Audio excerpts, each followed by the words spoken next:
Hi guys! Welcome back to our channel. It's me, Lucy. Today's video guys ay mag-unbox na naman tayo ng nabili ko na pang aura na sandal guys. Affordable lang talaga siya. Napakaganda. So let's unbox it! Yan!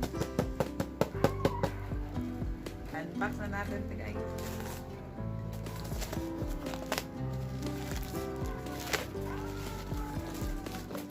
Dalawa ang in-order ko. So, tingnan natin ito kung maganda.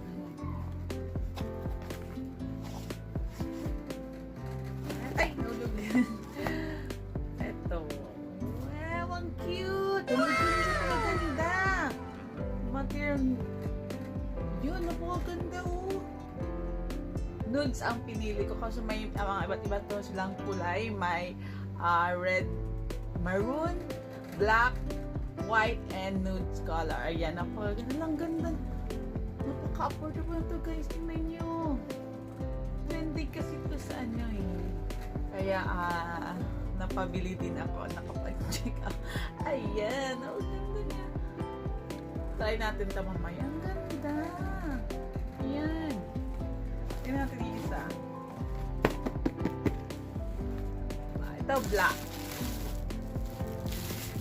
Maganda kasi itong kulay guys kasi kahit anong damit pwede siyang i-partner, di ba? Ganda. Next yung ayan, ang ganda din ng black. Ibang design din siya guys. Ayan. Napaka-simple pero parang mamahalin siya. Paka-affordable lang ito guys. Alam mo pa sa mall to na nasa 1,000 plus. Pero ito nabili ko guys na hindi pa umabot ng 300. Hindi ko isang ganda. Hindi ko na-expect to. Kaya pa lang namin nag-check out nito. Ang ganda na ano. Ito ang ganda na materials na parang siyang ganyan leather. Leather siya. Ayan. Yung black maganda din. Try natin sa pao. Ayan. Ito maganda talaga din sa ano. Ang ganda. Siguro 2 inch lang to yung height. You know, yung heels niya. Ayan, sa din. Pareho lang siya.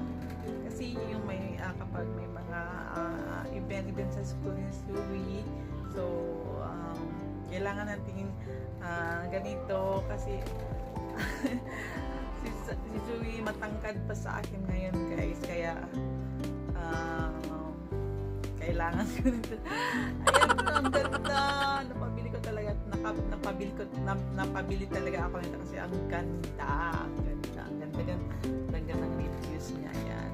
So, ito tayo natin sa para. Yun lang guys. Sana nagustuhan nyo ang video na ito.